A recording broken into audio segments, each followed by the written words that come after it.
భారతదేశంలోని ఈశాన్య రాష్ట్రాలని ముక్కలు చేయడం, దాన్ని తీసుకెళ్ళి బంగ్లాదేశ్లో ఉన్నటువంటి ఒక దీవితో లింక్ చేయడం, ప్లస్ మయన్మార్లో ఉన్నటువంటి ప్రభుత్వం ఆధ్వర్యంలో లేని మయన్మార్ తీవ్రవాదుల చేతుల్లో ఉన్నటువంటి ప్రాంతాన్ని మొత్తాన్ని కలిపి ఒక దేశంగా తయారు చేసి ఆ దేశాన్ని క్రైస్తవ దేశంగా గుర్తించడానికి అమెరికా వేసిన ఎత్తుగడలో కీలకమైనటువంటి వ్యక్తి భారతదేశం మొన్ననే ఎన్ఐఏ వెళ్ళి మరీ మయన్మార్లో అరెస్ట్ చేసిన 6 ఉక్రెయిన్ వాసులతో పాటు ఒక అమెరికన్కి సంబంధించినటువంటి మాథ్యూ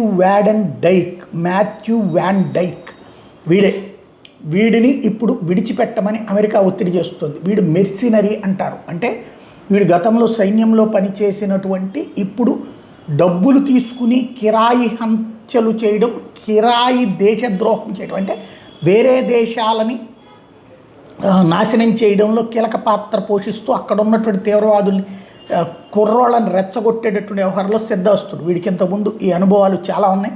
దాదాపు 8 దేశాల్లో అల్లకల్లోలాలు సృష్టించినోడు వీడే అనమాట. వీడు ఇప్పుడు అక్కడ భారతదేశంలో పాస్పోర్ట్తో దిగి టూరిస్ట్ వీసాతో ఆ తర్వాత అటు ఈశాన్య రాష్ట్రాల వైపు వెళ్ళడంతో డౌట్ వచ్చి వెరిఫై చేసిన ఎన్ఐఏ వీడు మయన్మార్ పోతున్నాడు, ఇంతకుముందు కూడా 3-4 సార్లు వచ్చాడని తేల్చి ఆ పైన మయన్మార్ సైన్యంతో మాట్లాడి, మయన్మార్ ప్రభుత్వంతో మాట్లాడి అక్కడికే వెళ్ళి అక్కడే వీడిని అరెస్ట్ చేసి తీసుకొచ్చారు. ఇప్పుడు వీడిని అప్పచెప్పమని అమెరికా అడుగుతోంది.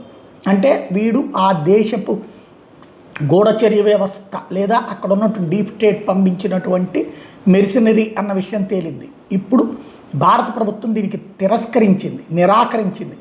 వాడిని మేము జాతీయ భద్రతా చట్టం కింద, యుఏపిఏ చట్టం కింద అరెస్ట్ చేసాం, వదిలిపెట్టబోమని చెప్పింది. కాబట్టి ఇప్పుడు అమెరికా రకరకాల ఒత్తిళ్లు తెస్తుంది మన మీద. అది ఏ కోణంలోనైనా ఉండొచ్చు.